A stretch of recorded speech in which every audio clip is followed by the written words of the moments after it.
fine. I just think you don't have that much time to do this. 2 weeks. Yeah, exactly.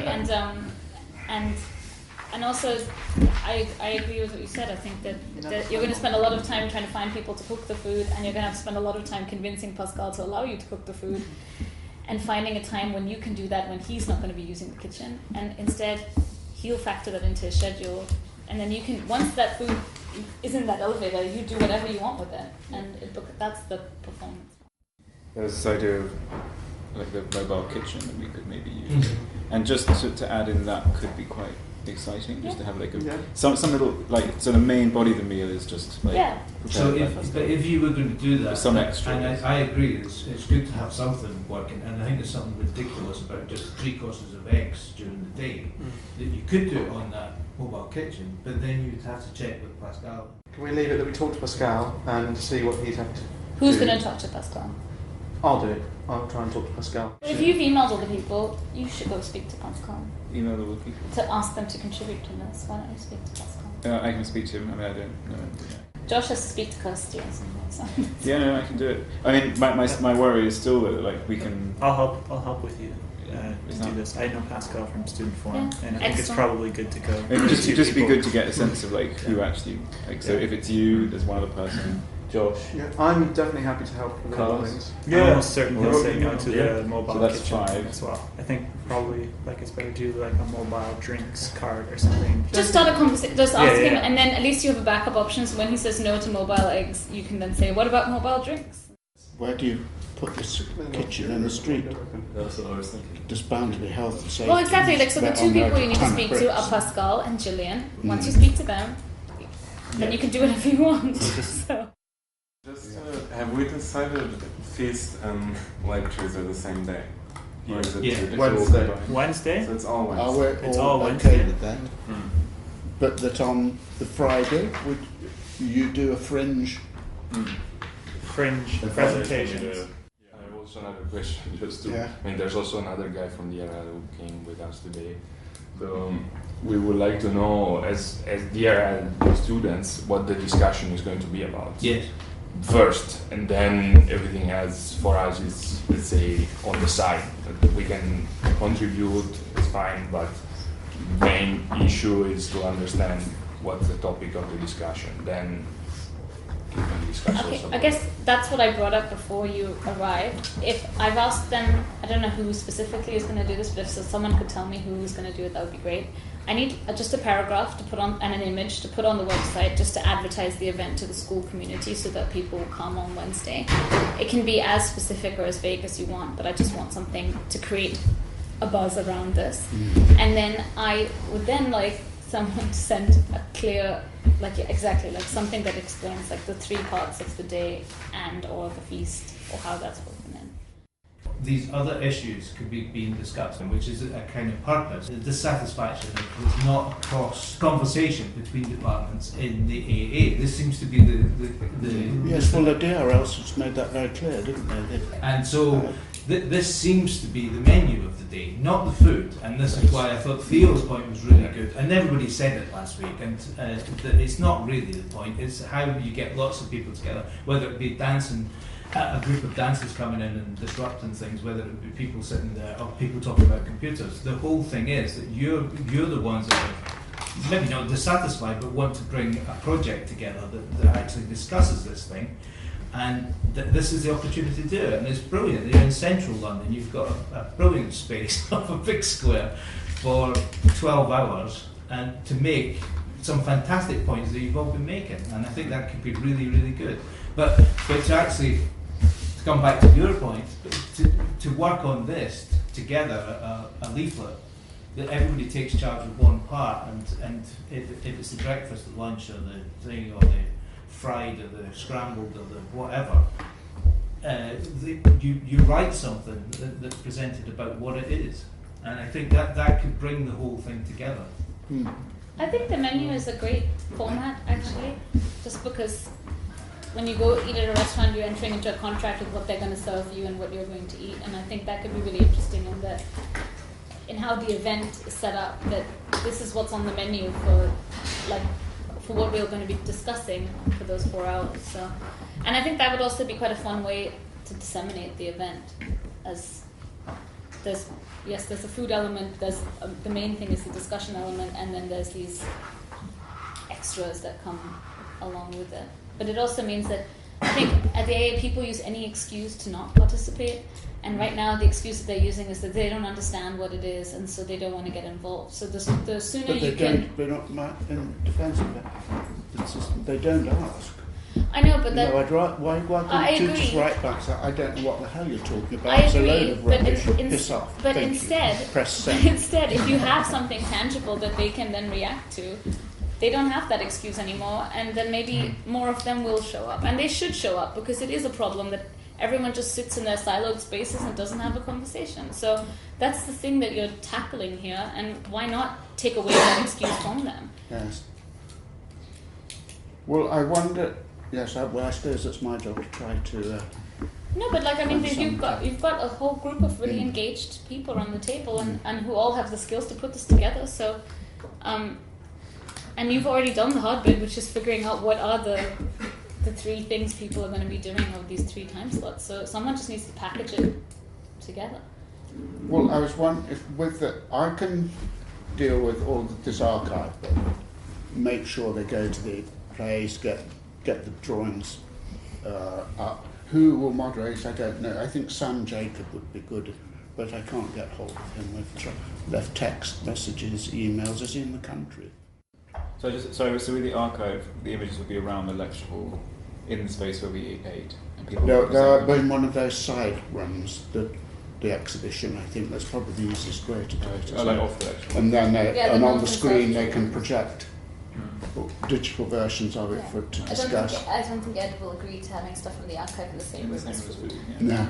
No. The computer bit, John Fraser has agreed, and Theo has reluctantly agreed to a conversation, but John wants to call it an inquisition. That's really good. Yes, I thought it was really nice. And so the evidence of this bad behaviour in Inquisition, he also insists that the word computer can't be used, and that it has to be about what next. What about someone from the undergraduate school joining that conversation? Well, yes. What I was wondering is whether these DRL people could sort of.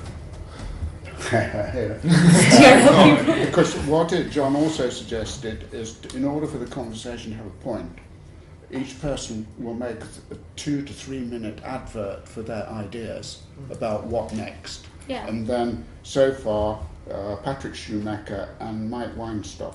So they were there, have agreed to do that, although they can't be there on the day because they're somewhere else.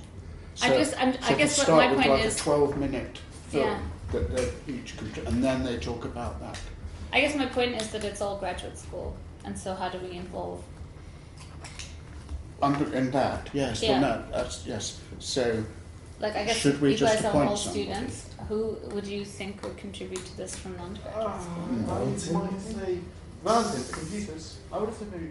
I think always Brendan comes up to say, I don't know. Oh, Brendan's Yeah. not there though, right? No, he he's- replied to. Valentine would be quite good to shake it up. Brendan's gone. He's in Well, He's on the tweet he's in with the Valentine. on the Oh, YouTube. you're in. What about this new woman, Sumin Han? She's doing some parametric stuff in intermediate.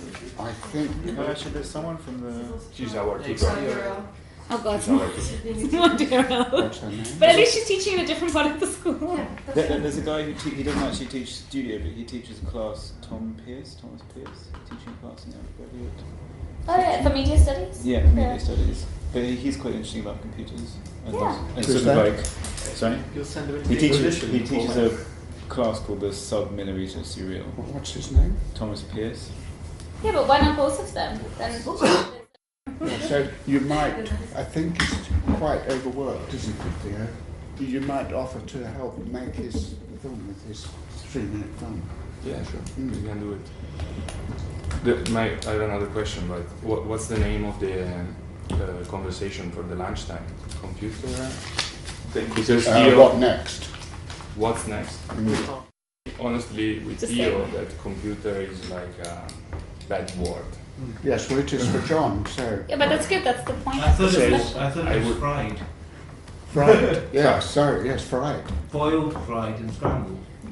I actually think those should be the titles because it's the food without the food. Yeah. The space is the lecture hall with the 2 rooms.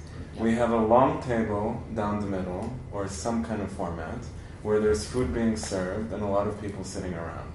In the morning, boiled section, we have the archive in the 2 side rooms. And people, I don't know, can leave and go from the table to engage with that.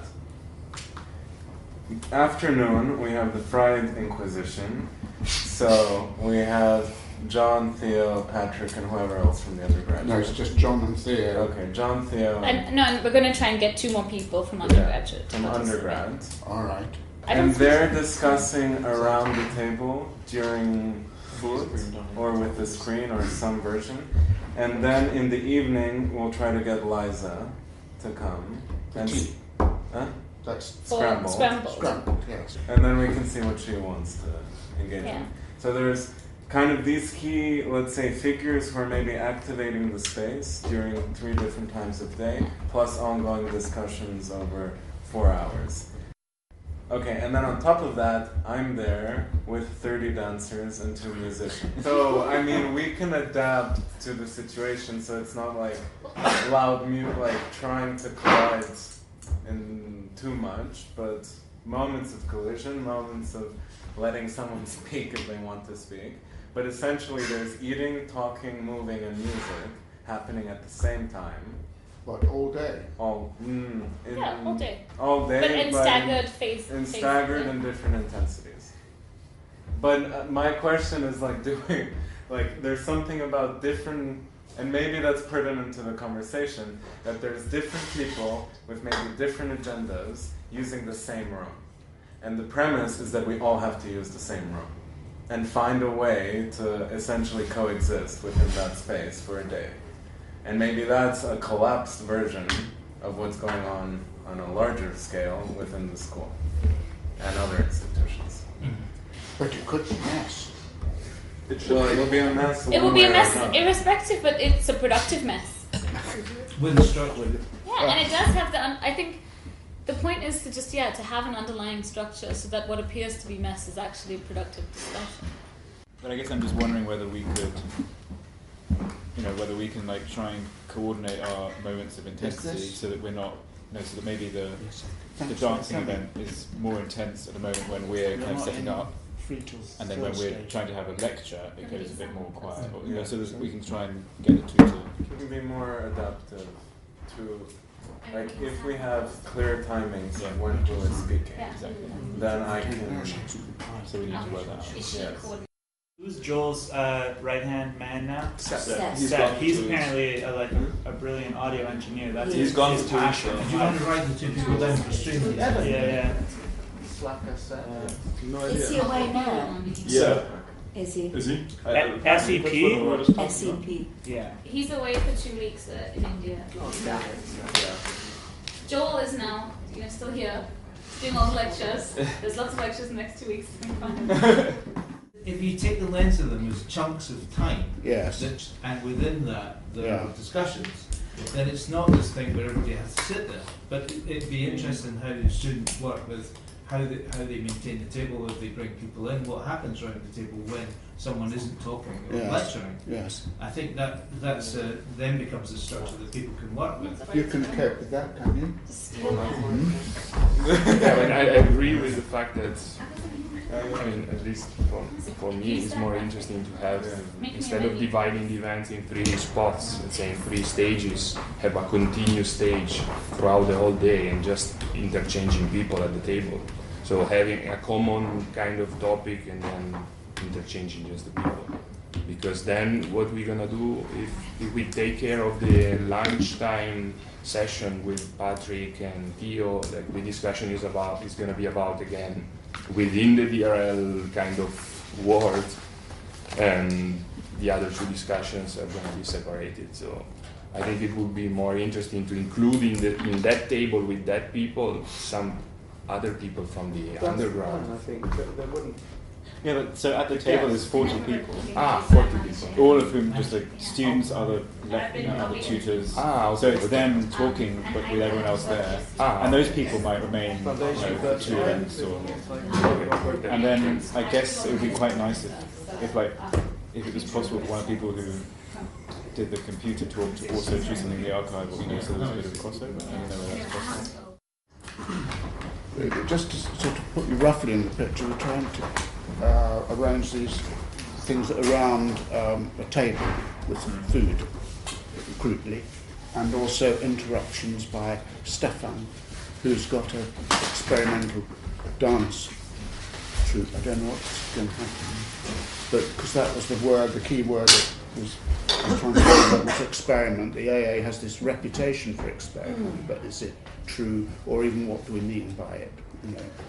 And how? Because I'm sure the DRL think they're really experimental, don't you? I think so. So, what is that? But that could be a really nice discussion. What is experimental? But that'll be going through the whole day. That's the I think that's the idea. Yeah. So all the archive things are chosen on the basis of an experimental project and why they think it's experimental. Have you been there yet? Yes. No. I mean, it would be interesting to know, particularly like from your couple of students, what they think is experimental work in the archive. Well, I thought. Because I bet you wanted to come here because it was. The AA has that sort of reputation, does it?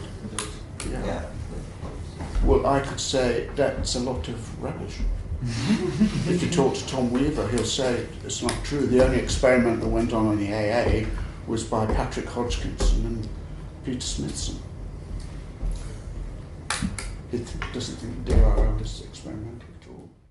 Is the whole table going to be mic'd up, or are we going to mic up certain seats? Yeah. Miking to amplify or miking to record is a good distinction as well, because if we were miking to amplify, then we could only have like a few directional microphones. But if we're just trying to record everything, we can do a setup like this, and we could have about 4 of them, and we're good, and that would be quite. Well, if you've got a table of 40, well, you can hear me just now, but it depends if everybody's speaking and people are quiet. If 2 people start a conversation at this side, then you can't hear over there. And that's maybe where you lot come in. So it's to try and maintain some sort of choreographed table where you can actually hear what's going on.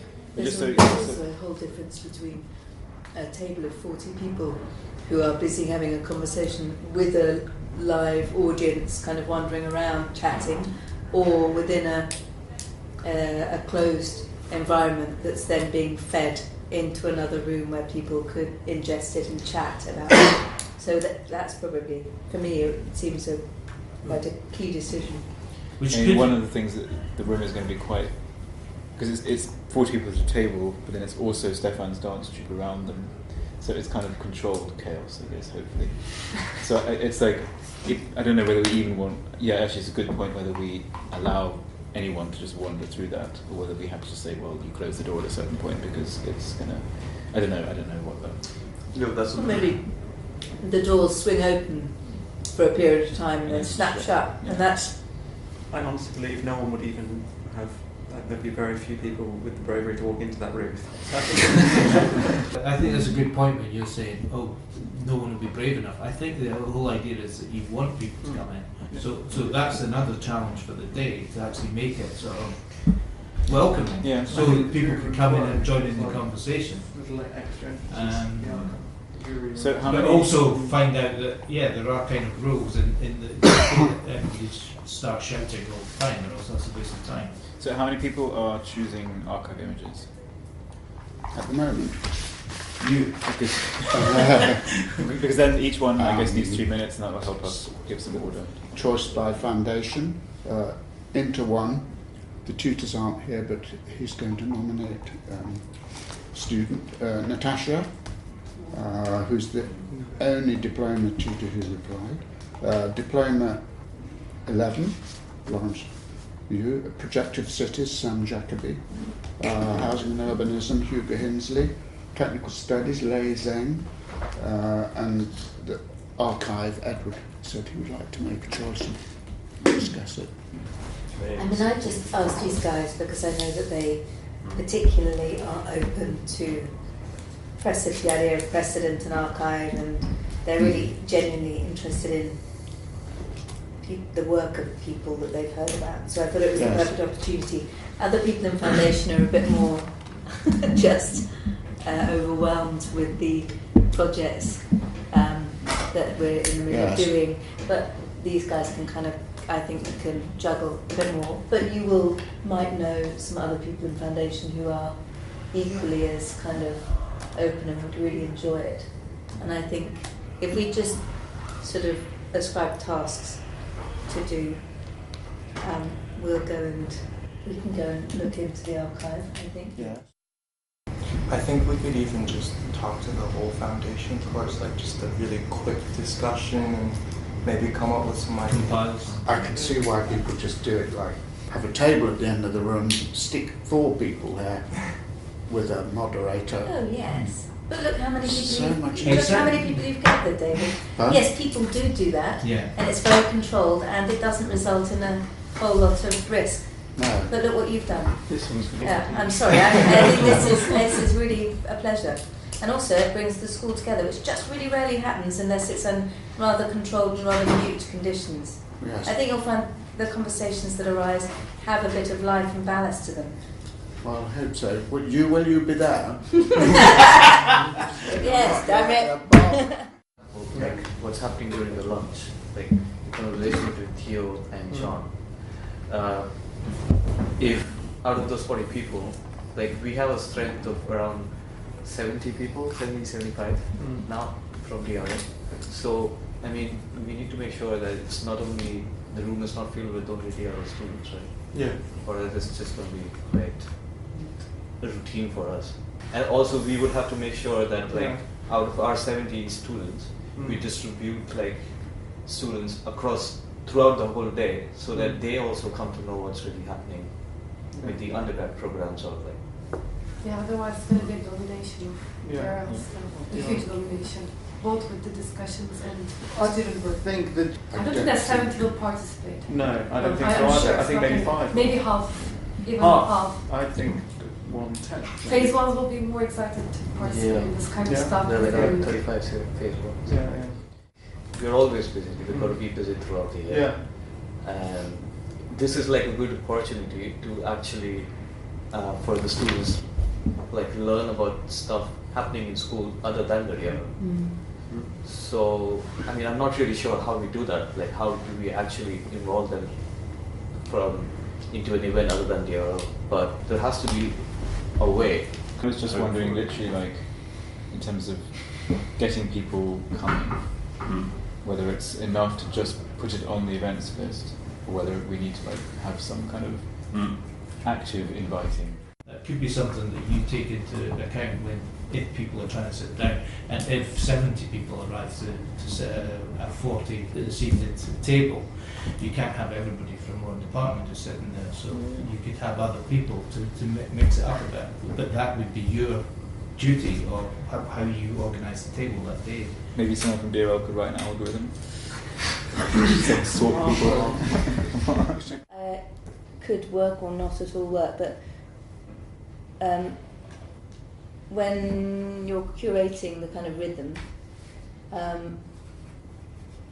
I've always been quite interested in shared tables, especially when you go with some friends to a venue where you can't just kind of huddle around your own table, but you're forced to kind of integrate. Whether either you give people kind of times, you give people a kind of, this seat can be sat on by one individual for the maximum of half an hour. By then, you know, frankly, you should have said your bit, and that you just swap places with somebody, the next person in the queue, as it were. Or whether you make sort of a series of rendezvous where people from one department gather, they come to the table at a specified time to kind of to initiate a communication.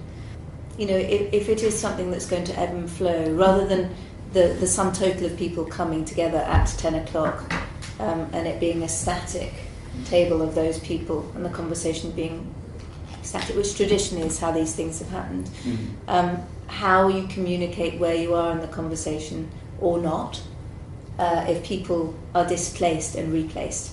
That might be quite a nice, because that becomes a performance in itself and a little bit unpredictable. And room for gross misunderstanding, which might be quite nice. I mean, as you said that, I was thinking, you know, like butchers, when you take a ticket, Yeah. and you have like a time slot, Exactly. and you go in that order, and maybe I like the idea that each chair has like a different time. Well, not each chair, but like you have a certain number of times. Like you can be in this chair for half an hour. If you get this ticket, you get to go to that chair, and you get to be there for an hour. Or so 5 minutes. Or 5, exactly. So you have different. And we don't have to orchestrate It might that. be quite nice So about it's kind of scale rolling. of time, and because if I was in my chair for 5 minutes, I would probably say something, even risking. I would probably, if I felt like I had to represent myself, I would risk saying, "Okay, this is what I understand," blah blah blah. But I might really, if it was an hour, I would have a different perception of what I was ingesting, how I might position myself. I'd be much more cautious. I might sit back and listen for much longer. So it's just the idea of listening and responding. I suppose the problem with it is, and it's an interesting one, is that it's how to bring people in. If people are going to be huddled outside the door looking in going, I'm not going in there, then you know, all of that, which is brilliant, all of that stuff that you could do and work on, and so it's how you get it people works that if there's a want queue. to I sit think down. you subscribe to it, and then you get your slot. But then and that's, then you that's are, a lot of but extra then, work, isn't it? is it? Or is that everything? Yeah, the entire school would I have to write about how I have to make a diagram. I don't know how that works. I guess we'd have to have an online subscription. Yeah. You'd have an online thing. How You bad choose your. I mean, because I think that would be brilliant aspect. But it's one of the things we've been anxious about is getting the publicity out, or getting the thing so people know what's happening, so they'll want to go. Well, it's a difficult thing because there is an inertia Are we getting in the anywhere? school. Yes. I mean, there really is a terrible do you have any inertia time on because there is Thursday? too much on Yeah. a lot of the time. Traditionally, in foundation, they are open. They really are, and it would be good for them to be exposed. In foundation, these guys are pretty open, and it's quite good for them to be exposed to some degree of chaos, and they quite commit to chaos. I mean, on the whole, and they tend to be quite politically active. They tend to gather to become forum, and they tend to be the people who will try to help with exhibitions. I mean, you're not ex foundation, but when you see the shows going up, a lot of people are there, sort of trying to provide the momentum. So I could timetable it so that foundation will subscribe. But I wouldn't want them all to be around the table because they might be very frightened. So they would need to be sort of 5 at a time. I think this idea of like kind of rolling time slots is really good, and I'm just wondering how we could do it. Vision when somebody was talking earlier about 70 people turning up. I just recently watched the James Bond film, you know, when there's all at the table. And not that I've been to a gambling place, but there's when they're at the roulette wheel or something, there's always lots of people standing around as well, isn't there? I had an image of that kind of thing, that people could be sitting, but other people could be standing around. That's a really nice idea. And then at the same time, I thought that as well until I worked out there were dancers. Yeah, but that's okay. The dancers fall in. Again, it's something else for you to be kind of coordinating how that works. And but I did think it wouldn't just be a table in the middle of the room with no one else about and somebody streaming it. It'd be quite good if there was people just standing around. They couldn't get a seat at that point, and we're waiting on a seat. There's the difference between a ball and a fandango, isn't it? I think a ball is an organised event. Oh, really? But a fandango is a sort of free for all. Well, into fiefdom through fandango. Yes, the bit of the school is very underrepresented, and then just the intermediate school. That's partly probably because there are so many new intermediate units. Yes. There are about 5 or 6. Yes. So it might be worth actually kind of actively inviting them. Oh, I have done. Yeah. Yeah. But they probably don't know what's well, going only 3. Joseph Greenus, was he a Yeah. new one? He's last year. I thought he would get involved because when I originally emailed, he just said, "Count me in." Sorry? If Pete Cook's going to be mean about the school and everything, that's alright. This whole event is a self-deprecating thing about we're trying to... Is it? Or it's having ideas. prodding the school. Yes, prodding the school. But it's quite positive, isn't it? Yeah, but a prod can be positive. Yeah, of course. Critique is fantastic yeah, and positive. yeah. If nobody ever says what they really think, Yeah. you're up the alley. Yeah, aren't you? yeah. And there is a fair amount of self-satisfaction, I think, at the AA at the moment, sort of smugness. Well, in the world, David, you don't have to. I mean, honestly, yes, I agree. I think in the world there is just ultimate smugness. Yeah. Everyone's in there. They've made their kind of boundary, Yes. and they are very, very pleased with that boundary. Mm. So we do need to, challenge. And that. then, so have we decided enough today? Have we decided? I think so. anything? I think we have to have our little talks with our respective members of staff, and I think, well, yeah. Yes, I think it's better because if we all keep putting our 5 eggs in. We'll have 5,000 eggs. Yeah. And that's what to do with them. What's next? Meringue.